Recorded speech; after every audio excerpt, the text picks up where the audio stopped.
Assalamu alaikum. Pourquoi chercher des gains rapides? C'est ça qui va te faire perdre tellement d'argent sur du long terme. Eh bien, tout simplement parce que, en fait, chercher des gains rapides, c'est pas la solution pour commencer à investir halal et pour commencer à vraiment bien investir son argent sur du long terme. Et je pense que tu le sais, mais en fait, je voudrais vraiment te le rappeler parce qu'il y a beaucoup de personnes que j'en appelle durant des audits qui me disent qu'ils veulent des gains, voilà, en 1 an, 2 ans, 3 ans.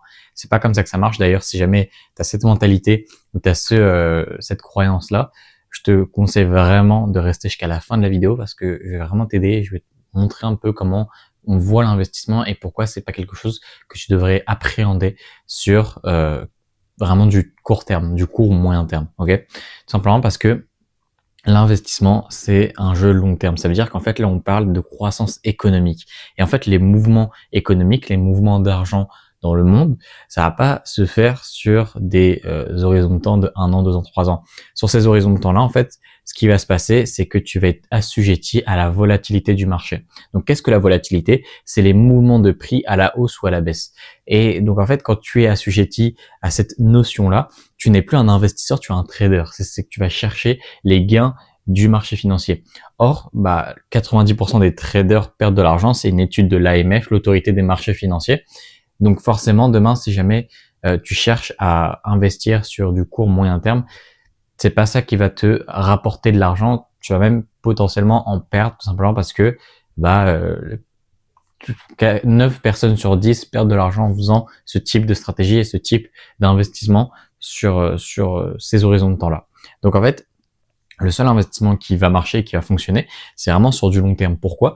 Parce que l'investissement long terme, tu vas viser la croissance économique. Donc en fait, tant que l'économie va bien, tant que tu as un travail, tant que le Carrefour à côté de chez toi, il reçoit des provisions, ce genre de choses, tant que l'économie tourne en fait, tout simplement, tu vas gagner de l'argent grâce à l'investissement. Mais du coup, ça se fait sur du long terme. Et ici, on n'est pas ici pour viser du 10% par jour, du 10% par mois, comme j'ai pu l'entendre. Rigolez pas, je l'ai vraiment entendu, les 10% par mois. Donc, et il y a quelqu'un qui est tombé dedans, malheureusement. Bon, bref, de toute façon, c'est d'autres histoires, bref. Mais là, on est vraiment là pour viser de la croissance long terme, donc entre 8 et 10% de manière annualisée sur un horizon de temps, une plage de données qui va être suffisamment importante, donc 10, 15, 20 ans. Bon, 20 ans, c'est peut-être un peu excessif, mais l'horizon de temps un petit peu moyenne, c'est à peu près 10, 15 ans de la plupart des personnes. Et c'est un horizon de temps qui est top parce que ça te permet d'à la fois anticiper ta retraite, ta liberté financière, ta hijra, ta résidence principale, peu importe en fait ton objectif, ça te permet d'anticiper cet objectif-là tout en sécurisant ton capital, en sécurisant ton argent, le fait qu'il ne dorme pas sur ton compte, le fait qu'il ne perd pas en valeur, et ça te permet en fait de réunir un petit peu toutes ces notions-là, et ça te permet sur du sur du long terme du coup, de préparer ton avenir, et c'est vraiment ça l'objectif de l'investissement. Ce n'est pas de chercher des gains rapides sur du court terme parce que, encore une fois, je le répète, mais 9 personnes sur 10 perdent de l'argent en faisant ça. Donc, c'est l'une des pires manières de mettre où mettre son argent, c'est l'une des pires manières de la mettre. Donc, en fait, c'est la pire manière d'investir son argent. J'ai même pas envie d'appeler ça investir parce que c'est vraiment plus trader, c'est faire des transactions assez rapidement sur des instruments financiers. Donc, j'ai même pas envie d'appeler ça de l'investissement parce que l'investissement, tu vas avoir une stratégie, un profil de risque, un profil d'investisseur, un profil financier.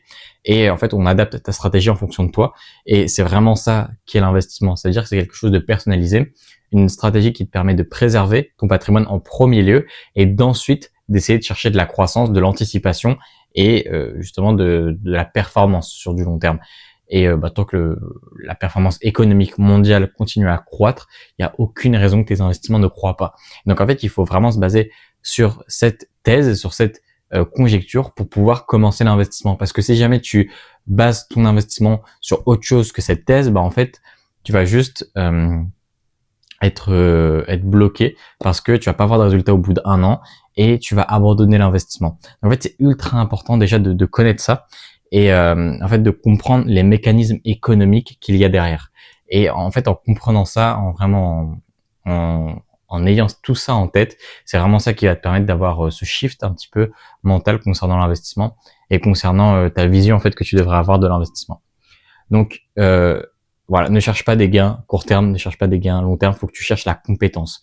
Donc en fait, ce qui va différencier un investisseur qui gagne de l'argent du coup sur du très long terme et qui, enfin du long terme, pas du très long terme, qui gagne de l'argent sur du long terme, qui a pu justement avoir sa liberté financière, qui a pu justement commencer à acheter sa résidence principale, ce genre de choses, et un investisseur qui justement a perdu son capital. La différence entre les deux, c'est quelqu'un qui a été patient et quelqu'un qui a été impatient. Warren Buffett a une citation qui est très vraie et qui est très connue, c'est que l'investissement, ça transfère l'argent des impatients vers les patients, pardon. Donc en fait, les personnes qui vont vendre, qui vont être émotionnelles, qui dès qu'ils vont voir du rouge, ils vont appuyer sur le bouton vendre, c'est ces personnes-là qui vont perdre de l'argent à la longue, et c'est les personnes qui ont vraiment une compréhension, une compétence réelle de l'investisseur, qui savent que c'est pour du long terme, qui sont là pour du 10-15 ans. C'est vraiment ces personnes-là qui, sur un horizon de temps suffisamment long, vont gagner de l'argent et vont être rentables sur leurs investissements et vont pouvoir justement profiter de cette croissance-là sur du long terme. Ok ? Donc je voulais vraiment mettre ça au clair parce que c'est extrêmement important. Et du coup, c'est la compétence qui va vraiment faire mouche. Enfin, c'est vraiment ça le plus important, c'est d'avoir la compétence de l'investisseur, comprendre les marchés, comprendre comment ça fonctionne, comprendre comment investir. Même si tu as un système automatisé, il faut vraiment que tu comprennes pourquoi tu investis, parce que la minute où tu vas juste te connecter sur ton compte d'investissement pour regarder ou pour faire une petite manip parce que je sais pas, t'as reçu un mail ou quoi, et ben en fait, et que tu vas avoir du rouge et que tu vas réagir émotionnellement, c'est là précisément ce moment-là où tu vas perdre de l'argent et où tu vas faire une mauvaise décision. Parce que en investissement, il faut bien comprendre la compétence et en fait, il faut être détaché de ses émotions pour justement voir la big picture, en fait, voir le résultat final, un petit peu tout ce qui se passe. Et ça passe pas par des analyses, etc. Ça se passe par juste de la compréhension des marchés. Comme je le dis tout le temps, c'est vraiment de l'éducation financière. Plus tu as d'éducation financière, et mieux tu vas comprendre les marchés et moins tu vas faire des décisions émotionnelles, des décisions un peu idiotes, excusez-moi du terme, mais vraiment des décisions vraiment irrationnelles, idiotes, qui n'ont vraiment aucun sens. Et donc c'est en acquérant cette compétence-là de l'investisseur, tout simplement. Voilà. Et ça, c'est vraiment quelque chose qui est essentiel dans la vie de l'investisseur. Également, n'hésite pas à cliquer sur le deuxième lien en ligne de description. Ça va être mon canal WhatsApp. En fait, en le rejoignant, tu vas avoir pas mal de valeurs, pas mal de contenu que je vais pouvoir te proposer, que je ne propose pas forcément sur YouTube, sur Instagram ou sur TikTok. Et ça permet d'avoir plus en fait de valeur, et je vais te partager des messages vocaux par exemple que j'envoie à des clients, ou alors des vidéos personnalisées, ce genre de choses, ou même des audits patrimoniaux ou des analyses patrimoniales que je peux offrir justement à des personnes. Donc n'hésite pas à rejoindre le canal qui est en le deuxième ligne de description. Moi je te retrouve là-bas. Assalamu alaikum wa rahmatullahi wa barakatuh.